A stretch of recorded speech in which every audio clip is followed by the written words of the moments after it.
Келіннің сыры. Тұрмысқа шыққаныма бірнеше жыл болды.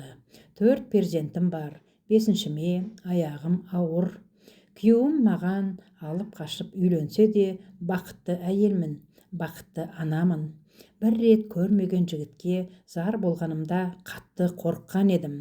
Болашағым не болар екен? Мен бұл жігітпен қалай өмір сүремін деп уайымдадым. Тым жас едім. Мектеп бітіру кешінен шығып, қолыма аттестатымды алып келе жатқанымда жолымды торуылдаған жігіттер жылап еңіргеніме де пысқырмады. Мен осылай басыма ақ жаулық салып, оң солымды танып үлгермей жатып келіншек атандым. Мен мектеп табалдырығын аттаған жылы ата-анам өзара түсінісе алмау себебінен ажырасып кетті. Біздің бала көңілімізге қаяу салса да, ата-анамыздың ажырасып кеткені де дұрыс шешім секілді.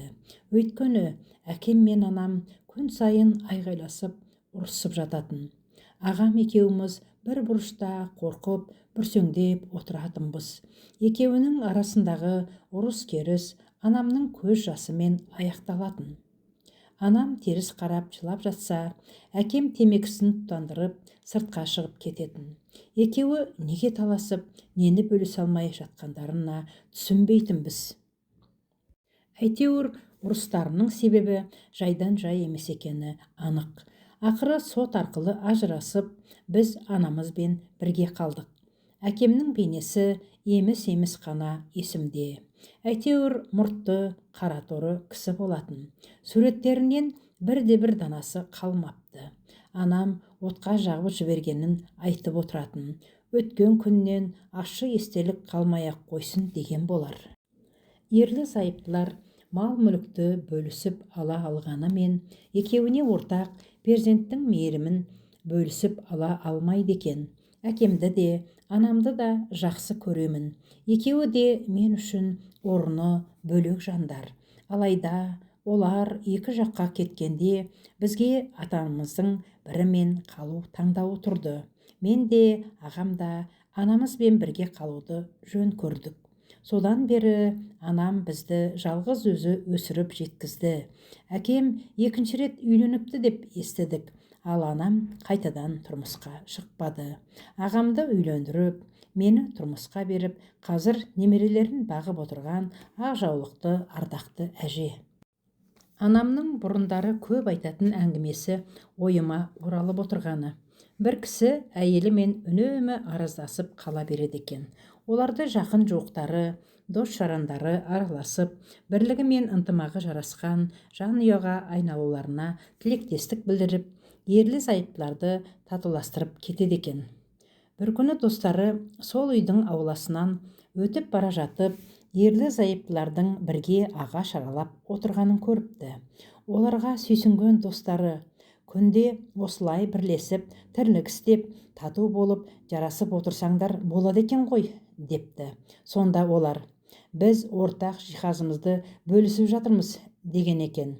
Сол айтқандай, ағайын туыс қанша әрекет жасап, табыстыруға тырысқанымен барлық нәрсе ерлі-зайыптардың өзіне байланысты. Анам балалары үшін бірге болуға тырысқанымен, отбасындағы тәрбие балаларға кері әсер ететінін біліп, осындай қадамға лажсыз барғанын айтып отырады. Ал әкемді мен содан кейін көрген емеспін. Ағам үйленді де, мен тұрмысқа шыққанда да үйлерімізге қатысқан жоқ. Қуанышымызға ортақтаса қуанар едік. Кейде әкемді қатты сағынамын. Екінші ұлымды босанғанымда анама барып, мама, әкемді сағындым, тым болмаса немерелерін көріп кетуге келмеді ғой, өзіміз іздеп барсақ қайтеді, дедім. Анам үзілді кесілді қарсы болды. Баяғыда әкеңмен бірге қалуың керек еді, енді оның бізге қажеті қанша? Сендерді бір рет менің балаларым екен-ау деп іздемеген адамға қалайша кешірім беруім керек? Мені іздемей-ақ қойсын, өз қанынан жаралған перзенттерін осы уақытқа дейін бір рет іздеуге болады ғой. Тым болмаса, жайшылықта келмесе де, ұлының үйлену тойында төрде отырса, құдаларға күйеу балаларының әкесі ретінде таныстырып қойсақ болмас па еді? Осы уақытқа дейін әкесіз өстіңдер. Бұдан кейін де сендерге әкенің қажеті шамалы. Сондықтан қызым, сағынсаң да амал жоқ. Әкеңнің тірі екенін білсең де, оның сені көруге келмейтініне сен, деп мені жұбата түсті. Әрине, анамның айтқанына көнбеске амалым қайсы. Әкемді бір көрсем-ау деген арманым төсегімде тыныш жатқызбаған соң, ойымды анама айтып едім. Анам осылай деп мұңайып, таусыла сөйлегенде, әкем туралы бекер есіне салдым ба деп өкіндім. Тұрмысқа шыққан жерімде де енем мен жұлдызым қарсы. Үлкен кісі ғой, күйеуімнің анасы деп бетіне қарсы келмедім. Оның көңілінен шығуға тырысып бақсам да, енем мені келін болып түскен күнімнен бастап жақтырмады. Әйтеуір, істеген ісімнен мін тауып, тырнақ астынан кір іздеп отыратын. Мүмкін әкесі мен анасы ажырасып кетсе, бұл қыз қандай тәрбие алған деп маған сенбеген де шығар. Бірақ анам біз үшін бар өмірін сарп етіп, өзі қиналса да қанаттыға қақтырмай, тұмсықтыға шоқтырмай жақсы тәрбие бере білді. Бір жағынан енемнің осындай мінезіне шыдай алмасам, бір жағынан анама салмақ салудан да тартынатынмын. Жақында қайынатам өмірден өтті. Көзінің тірісінде өзінің өмірден өтерін сезді ме, әйтеуір қолымызға зейнетақысынан жинаған ақшасын ұстатып тұрып, осы ақшаға шағындау үй сатып алыңдар, болмаса жер сатып алсаңдар 5-6 жылда үй салып бітіресіңдер ғой, деген болатын. Атам айтқандай, өзімізге ұнаған жерден кішігірім 2 бөлмелі үй сатып алдық. Қазір бөлек тұрып жатырмыз. Өзімнен кейінгі қайыным үйленген соң үйімізді күрделі жөндеуден өткізіп, сонда шықтық. Шынымды айтсам, енемнің шайпау мінезінен құлағым тынышталатын болды деп қуандым. Біздің өміріміз мүлде басқа арнаға күрт бұрылды. Күйеуім табысы жақсы жұмысқа орналасты. Үйімізге қажетті бұйымдардың барлығын алдық. Енді енем бізге жалтақтап әлек. Өйткені қолындағы келіні өзінен асып түспесе, кем түспеді. Біздің жағдайымыз жақсарған сайын, жан-жақтан көмек сұрап келушілер, қал жағдайымызды сұраушылар көбейе түсті. Әрине, мен бұған қуанбасам, ренжіген жоқпын. Өзім де қиыншылықтың дәмін татқан соң, шынымен қиналып, көмек сұрап келгендерді құр қол қайтармадым. Таң қалғаным, қайдан, кімнен естігені белгісіз, әкем мені іздеп келіпті. Оны әкем деп айтуға да намыстандым. Енем бұл кезде біздің қолымызда уақытша тұрақтап қалған болатын. Мен енемнің бұрынғы қылықтарынан ұялсын деп әдейі қолыма алған едім.